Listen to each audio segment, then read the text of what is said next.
El día de hoy vamos a estudiar lo que significa el traumatismo abdominal. Bueno, o sea, eso significa que vamos a ver diferentes tipos de lesiones, de heridas, de contusiones que afectan a la región del abdomen. Bueno, básicamente. Disculpe que estoy un poquito mal de la garganta. El aire acondicionado no va conmigo. Y disculpen si por momentos voy a toser o voy a hacer algún sonido extraño. Bueno, en el trauma abdominal, nosotros en primer lugar tenemos que comprender la anatomía del abdomen. Bueno, el abdomen está formado básicamente por dos aspectos. En primer lugar, tenemos al continente, ¿no? Que representa la pared abdominal, o sea, es la parte externa del abdomen que está recubriendo y está cuidando los órganos intraabdominales. Bueno, entonces ese es el continente, la pared abdominal. Y el contenido, obviamente, son los órganos internos, ¿no? Los órganos intraabdominales. Entonces hay dos componentes que tenemos que estudiar el día de hoy. En primer lugar, la pared abdominal y en segundo lugar, los órganos intraabdominales. La pared abdominal está formada por 5 capas. Bueno, y si están tomando apuntes, pues apunten esto. En la pared abdominal tenemos en primer lugar a la piel, ¿no? Que es la capa superficial del abdomen. Luego tenemos al tejido celular subcutáneo, ¿no? Que es la grasa que está por debajo de la piel, el tejido adiposo que está debajo de la piel. Luego tenemos una capa de tejido conectivo bastante sólido, ¿no? O sea, tejido conectivo denso, que nos muestra lo que es la aponeurosis, ¿no? La aponeurosis es una cubierta que se encuentra protegiendo los músculos del abdomen. Bueno, entonces es una cubierta muy sólida, muy rígida, formada por tejido conectivo denso. Por debajo tenemos a los músculos abdominales y finalmente tenemos una capa delgadita, un tejido muy frágil, formado por tejido conectivo laxo, que es el peritoneo. ¿Ok? Entonces hay 5 capas formando la pared abdominal. Les vuelvo a repetir: piel, tejido celular subcutáneo, luego aponeurosis, músculos y finalmente peritoneo. Bueno, esta pared abdominal tiene la finalidad de contener a los órganos intraabdominales y proteger a estos órganos. ¿Ok? La pared abdominal tiene ciertas diferencias en cuanto a lo que es la importancia. Por encima del nivel del ombligo, ¿no? Por encima del ombligo, en la región supraumbilical, la capa más importante de todas es la aponeurosis, porque es la capa más sólida, más resistente por encima del nivel del ombligo. Sin embargo, por debajo del nivel del ombligo, en la región infraumbilical, la capa más importante no es la aponeurosis, sino que es el peritoneo. El peritoneo es mucho más resistente por debajo del nivel del ombligo. Bueno, eso es importante que ustedes conozcan. En la región supraumbilical, la capa más importante es la aponeurosis y en la infraumbilical, la más importante es el peritoneo. Aquí tenemos una gráfica de los órganos intraabdominales. Aquí está, por ejemplo, el hígado, aquí está el estómago, el vaso, los intestinos, ¿no? Este es el intestino grueso, el intestino delgado, etcétera, etcétera. Esta gráfica nos sirve para poder comprender el contenido de los órganos intraabdominales. ¿Por qué sería importante conocer el contenido de cada órgano en el abdomen? Es importante porque cuando se produce una lesión en estos órganos, es lógico pensar que el contenido interno de estos órganos va a salir hacia la cavidad abdominal. Bueno, ¿qué significa eso? Que si, por ejemplo, una persona sufre una perforación en el estómago el contenido del estómago va a salir hacia la cavidad abdominal. Lo mismo pasa que si una persona sufre una perforación en el intestino delgado, el contenido del intestino va a salir hacia la cavidad abdominal. Bueno, es por eso que es importante conocer el contenido de cada uno de estos órganos. Perdón, y aquí yo les pongo, aquí yo les pongo el contenido de los diferentes órganos intraabdominales. Bueno, existen órganos con contenido sólido, o sea, estas son vísceras sólidas, ¿no? Me refiero al hígado y al vaso, ¿no? El hígado y el vaso son vísceras sólidas, son vísceras duras, ¿no? Que cuando sufren algún tipo de lesión, estas vísceras van a producir un sangrado, una hemorragia. O sea que cuando una persona tiene una perforación en el hígado o en el vaso, se va a producir una hemorragia porque son órganos sólidos, ¿de acuerdo? También existen órganos con contenido líquido, como por ejemplo el intestino delgado. El intestino delgado tiene líquido en su interior, igual que la vejiga, ¿no? La vejiga urinaria tiene orina en su interior y la orina es líquida, entonces el contenido de la vejiga es líquido. La vesícula biliar tiene bilis en su interior, la bilis es líquida, entonces también tiene contenido líquido. Bueno, entonces en color azul la vejiga, la vejiga, el intestino delgado y la vesícula tienen contenido líquido. Bueno, también hay órganos que tienen contenido gaseoso, o sea, que tienen gas en su interior. Estos órganos son el estómago y el intestino grueso o colon. Bueno, el estómago y el intestino grueso o colon tienen gas en su interior. Entonces, cuando hay una perforación en estos órganos, el gas que está en su interior va a salir hacia la cavidad abdominal. Bueno, bien. Dentro de lo que es la anatomía de la región abdominal, para comprender todo lo que es el abdomen, tenemos que trazar dos líneas horizontales. Una línea horizontal superior que atraviesa ambas mamilas, ambos pezones, y otra línea horizontal inferior que atraviesa el pubis. Bueno, entonces, entre la región mamilar y la región púbica, o sea, el pubis, ahí está el abdomen, todo lo que estamos estudiando ahora. Bueno, por detrás de la cavidad abdominal existe un espacio que se llama espacio retroperitoneal. Este espacio retroperitoneal, para que ustedes tengan una idea mejor, se encuentra por detrás de los intestinos, por detrás del hígado, por detrás del estómago, por detrás de todos estos órganos. Bueno, está en la pared posterior del estómago. ¿Y qué órganos podemos identificar acá? Aquí está, por ejemplo, el páncreas, ¿no? Aquí están los riñones, ¿no? El riñón derecho, el riñón izquierdo. Hay vasos sanguíneos muy importantes, ¿no? Entonces es una región que nosotros también tenemos que tomar en cuenta. ¿Por qué? Porque cuando se produce una lesión en el abdomen también puede haber compromiso de los órganos retroperitoneales. También es fundamental conocer la estructura de la cavidad pélvica. Bueno, la pelvis está localizada entre los huesos ilíacos, ¿no? O sea, entre los huesos que conforman la cadera, ¿no?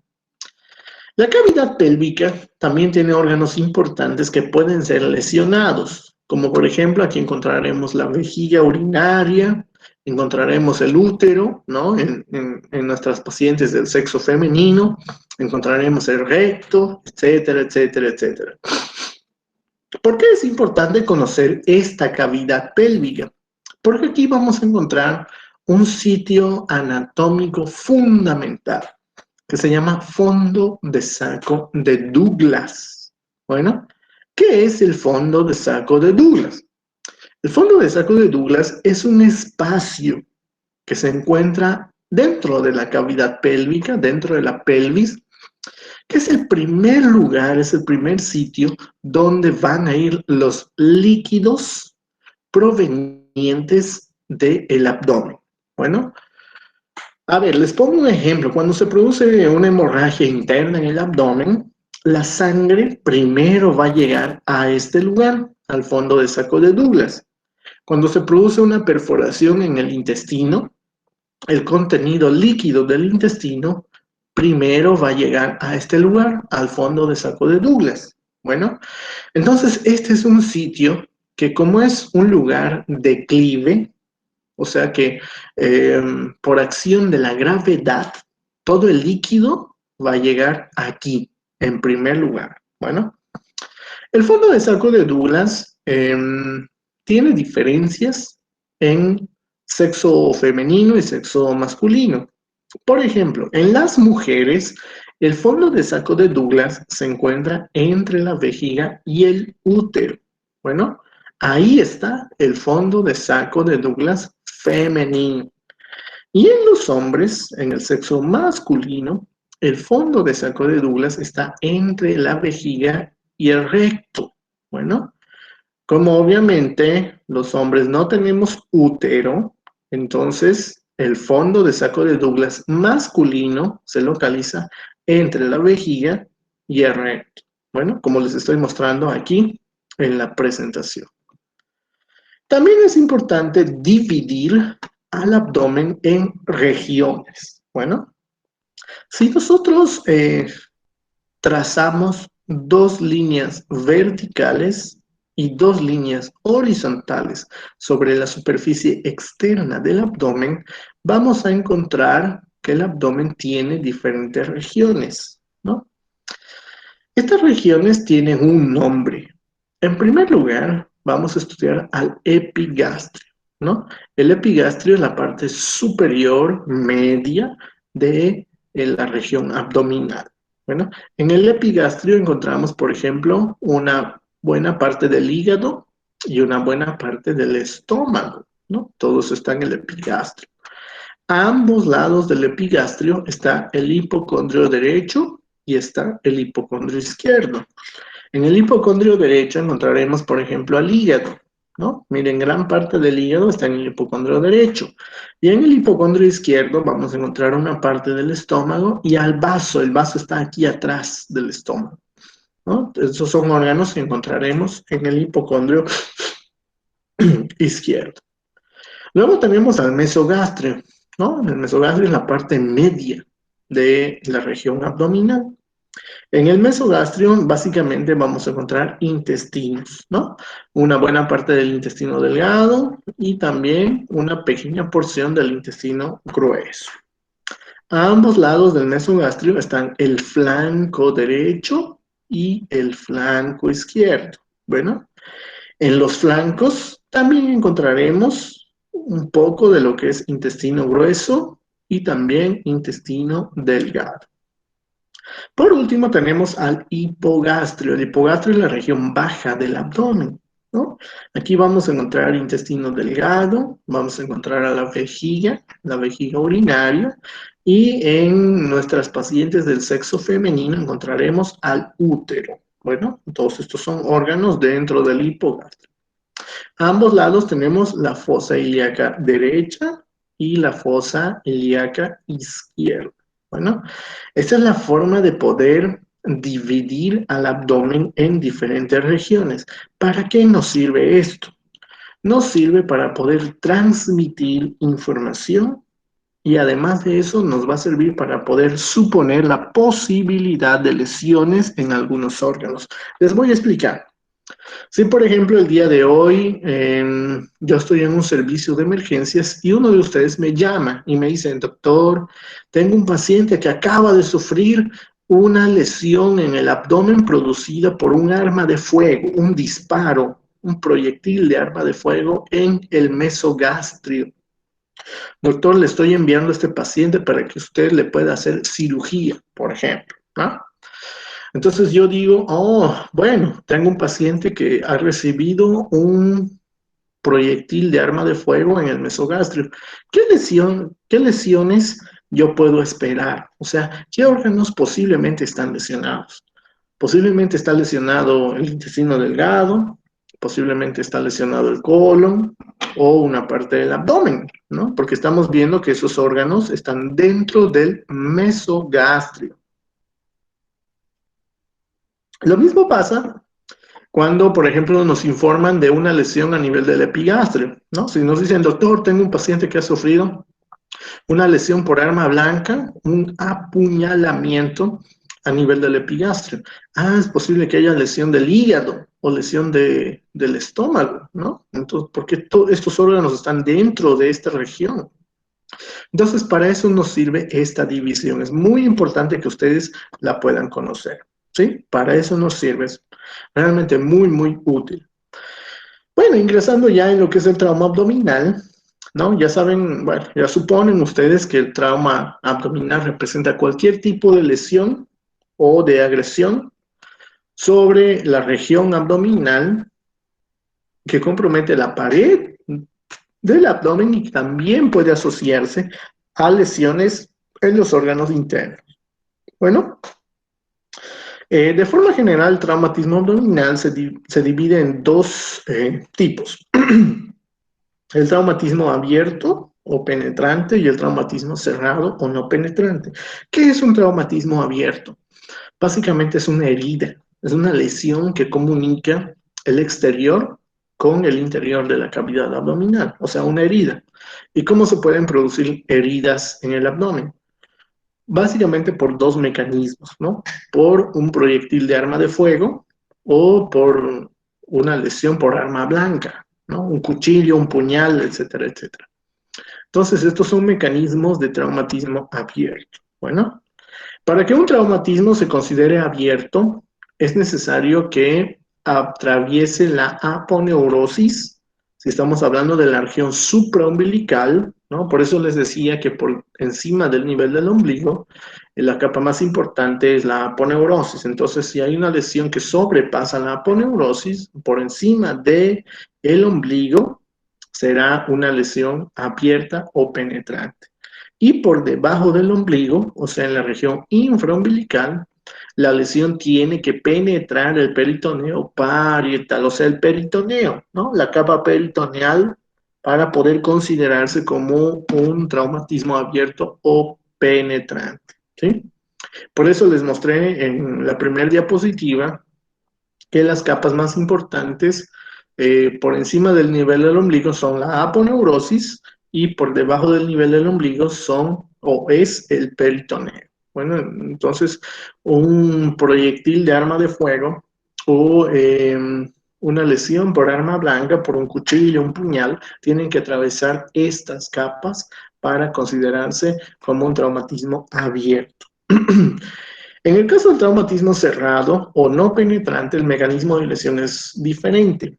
En el trauma cerrado hay golpes, hay contusiones de alta energía que se producen en el abdomen y que, aunque no lesionan la superficie de la pared abdominal, sí pueden lesionar los órganos internos. Bueno, en un traumatismo cerrado no es necesario que haya una ruptura, una solución de continuidad en la pared abdominal, simplemente un golpe muy, muy fuerte sobre el abdomen puede lesionar los órganos internos sin comprometer la pared abdominal.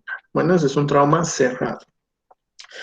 Existen órganos que se lesionan con mayor frecuencia dependiendo del mecanismo de lesión. Por ejemplo, en el trauma abdominal cerrado, los órganos que se lesionan con mayor frecuencia son, en primer lugar, el hígado y el vaso, disculpen. En primer lugar, el vaso y en segundo lugar, el hígado. Bueno, entonces en el trauma abdominal cerrado, el órgano que se lesiona con mayor frecuencia es el vaso y en segundo lugar, el hígado. ¿Ok? Eso es importante que ustedes puedan conocer. Igual en el trauma abdominal abierto, dependiendo del mecanismo de lesión, ya sea mediante un arma blanca o mediante un proyectil de arma de fuego, también se pueden lesionar diferentes órganos. Por ejemplo, en el caso de un traumatismo producido por arma blanca, Estadísticamente, los órganos que se lesionan con mayor frecuencia son, en primer lugar, el hígado y, en segundo lugar, el intestino delgado. Bueno, en primer lugar, hígado, en segundo lugar, intestino delgado. En el caso de los traumatismos producidos por arma de fuego, los órganos que se lesionan con mayor frecuencia son, en primer lugar, el intestino delgado y, en segundo lugar, el colon. Bueno, estos son datos estadísticos, no son absolutos, puede lesionarse cualquier tipo de órgano, dependiendo del mecanismo de lesión, de la dirección que ha seguido el proyectil o el arma blanca, etcétera, etcétera. Pero de forma estadística ya sabemos que cuando se produce un traumatismo por arma blanca, ¿no? El hígado que se puede lesionar el órgano que se puede lesionar con mayor frecuencia será el hígado y, en segundo lugar, el intestino.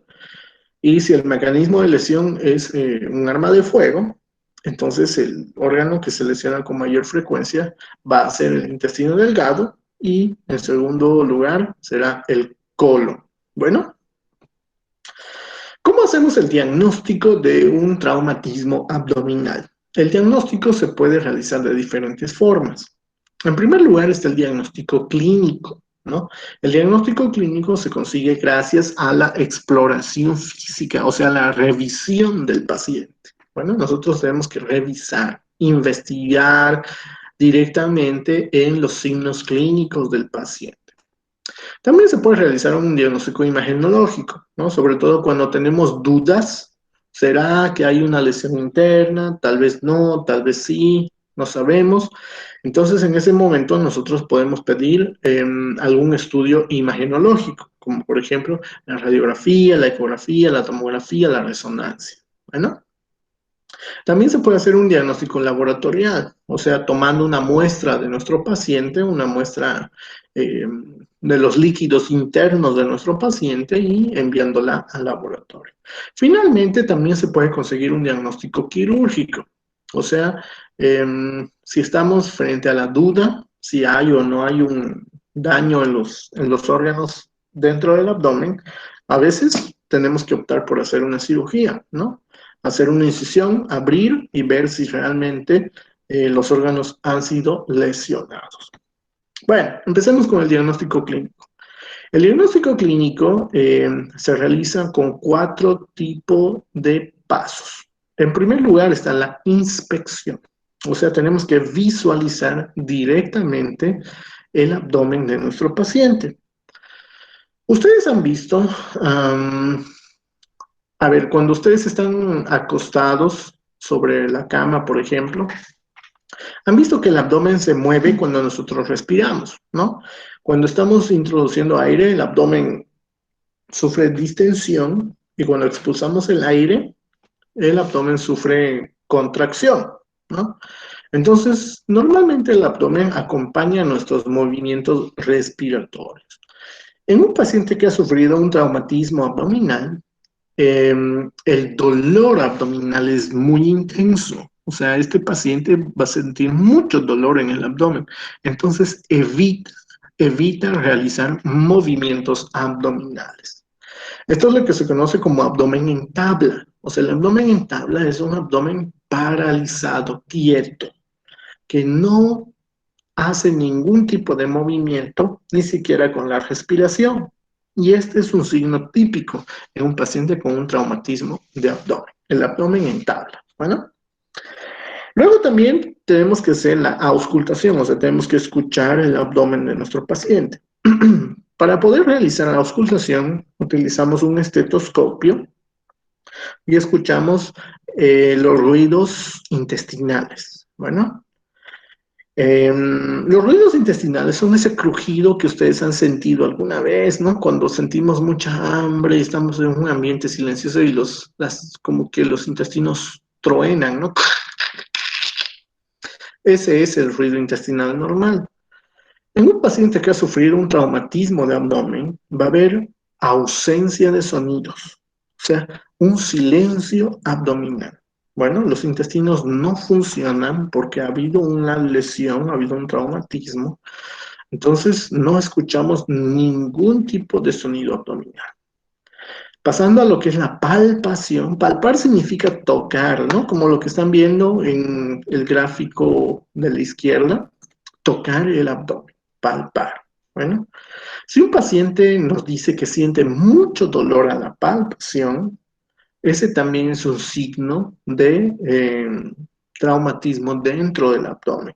Bueno, eh, cuando nosotros realizamos palpación, es posible que haya dolor, pero a la descompresión brusca, o sea, cuando nosotros soltamos bruscamente la pared del abdomen, si el dolor aumenta, ese es un signo clínico que se llama signo de Guinness de Mussy.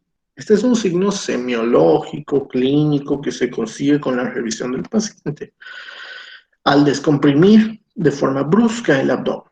Si a la descompresión brusca el paciente siente dolor, entonces ese puede ser también un signo de traumatismo abdominal. Y por último está la percusión, ¿no? La percusión significa realizar pequeños golpes, ¿no? Golpes con los dedos, con las manos, pequeños golpes sobre la superficie abdominal. Si el paciente siente dolor con la percusión, también será un signo de traumatismo abdominal. Los métodos de diagnóstico, además del diagnóstico clínico, nos pueden ayudar también a saber si un paciente ha tenido un trauma en el abdomen o no. Por ejemplo, está la ecografía, ¿no? La ecografía básicamente nos va a mostrar líquido libre en la cavidad abdominal. O sea, la ecografía nos sirve para ver líquido. Bueno, en un trauma de abdomen, lo que tenemos que buscar es líquido. Si estamos pidiendo una ecografía, lo que esperamos encontrar será líquido. Bueno, ¿dónde va el líquido libre en la cavidad abdominal? Al fondo de saco de Douglas, ¿no? Por eso les mostraba en las primeras diapositivas dónde está el fondo de saco de Douglas. Recuerden que en las mujeres el fondo de saco de Douglas está entre la vejiga y el útero, y en los hombres está entre la vejiga y el recto. Entonces, en este caso, por ejemplo, aquí tenemos dos ecografías, una ecografía normal y una patológica. En el lado izquierdo, la ecografía normal nos muestra la vejiga llena de orina, ¿no? La orina es líquida y el líquido se ve de color negro en las ecografías. Bueno, la vejiga y por debajo el útero. Esto es normal, completamente normal. Sin embargo, quiero que presten atención a esta otra ecografía. Aquí tenemos, por ejemplo, la vejiga y el útero, pero entre la vejiga y el útero hay interposición de líquido. Esto es líquido libre en la cavidad abdominal. Está en el fondo del saco de Douglas. Eso es completamente anormal. Bueno, este líquido puede ser sangre, puede ser bilis, puede ser contenido intestinal. No sabemos, puede ser cualquiera de estos. Pero es completamente anormal. ¿Sí? Cuando vemos líquido libre en la cavidad abdominal, eso nos indica que hay una lesión en los órganos internos. Puede ser sangre, puede ser bilis, puede ser el contenido de los intestinos. No lo sabemos, pero es completamente anormal. Lo mismo pasa con las radiografías. Solamente que las radiografías no nos dejan ver líquido. Las radiografías lo que nos permiten ver es gas, gas. Bueno, entonces, si nosotros queremos ver gas dentro de la cavidad abdominal en un paciente con sospecha de traumatismo de abdomen, tenemos que pedir una radiografía. ¿Y qué es lo que vamos a buscar? Miren ustedes en esta radiografía, aquí está el hígado, ¿no? Este es el hígado. Por encima del hígado está el diafragma que separa la cavidad torácica de la cavidad abdominal. Bueno, esta es una radiografía normal. Miren, comparen esta radiografía con esta otra. Miren en esta otra. El hígado está separado del diafragma por la interposición de gas. Hay gas dentro de la cavidad abdominal. Por Dios, esto es algo muy grave, ¿no? La presencia de gas en la cavidad abdominal nos indica que ha habido una lesión de alguna víscera hueca, por ejemplo, el estómago o el colon. Bueno, porque sabemos que estos son órganos con contenido gaseoso. Entonces, En las radiografías vamos a ver esto, gas al interior de la cavidad abdominal. Bueno, también podemos pedir tomografías. En las tomografías también se pueden ver la presencia de líquido o la presencia de gas dentro del abdomen. Bueno, es un método de diagnóstico también muy útil. Hay otros métodos de diagnóstico, como por ejemplo la exploración digital. ¿Qué es la exploración digital? Si un paciente llega con una herida en el abdomen, nosotros podemos administrar una anestesia local alrededor de la herida, ¿no? Para anestesiar toda esta región y podemos ponernos un guante estéril para poder explorar la herida y ver si el trayecto de la herida compromete los órganos internos. Bueno, eso también es posible. Este es un método que nos sirve mucho, sobre todo cuando tenemos sospecha de un traumatismo producido por arma blanca en el abdomen. Bueno, por ahí es muy útil. Yo, por ejemplo,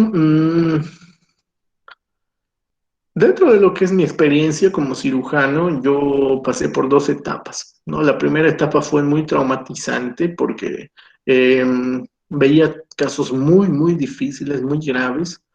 Y, por ejemplo, cuando yo recibía a un paciente con un traumatismo de abdomen, mmm, antes de pedir la ecografía, radiografía o cualquiera de los estudios que hemos visto antes, yo prefería hacer esto, ¿no? Le ponía anestesia en la misma herida y con un dedo trataba de verificar si el trayecto de la herida penetraba hacia la cavidad abdominal, ¿no?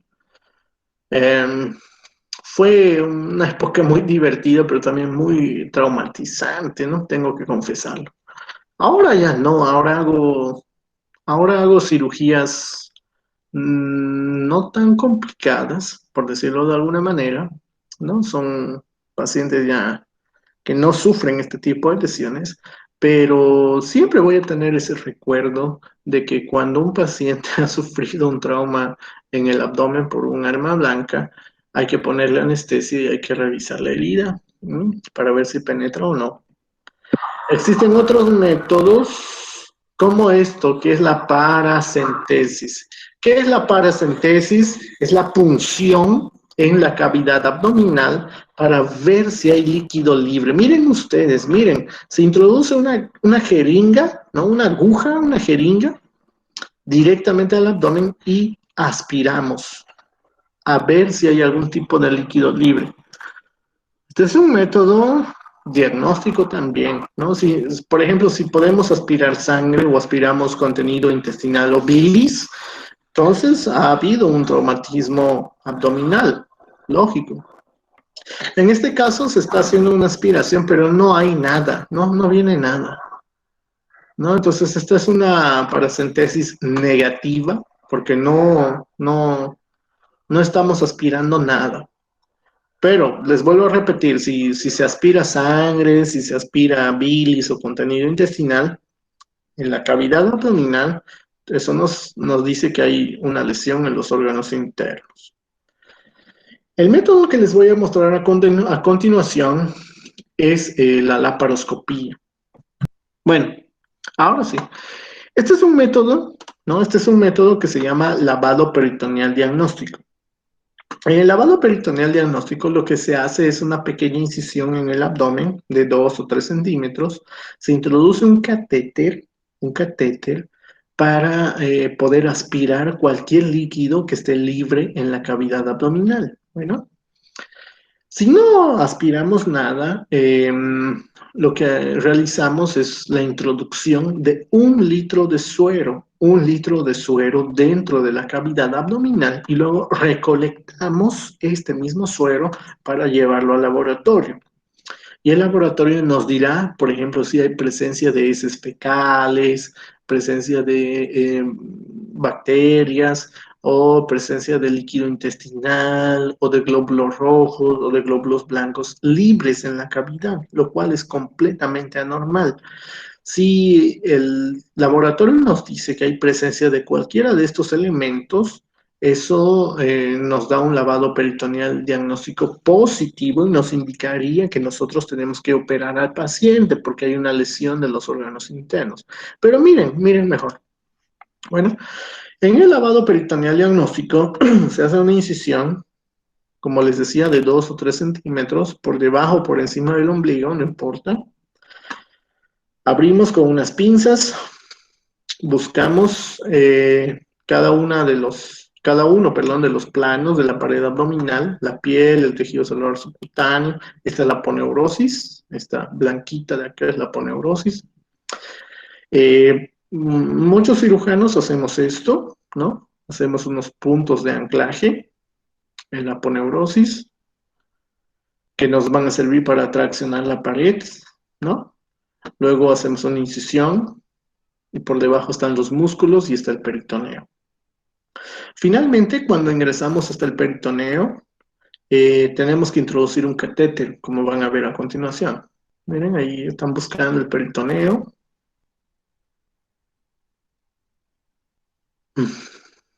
Ahí está el peritoneo. Eso. Hay que abrir el peritoneo.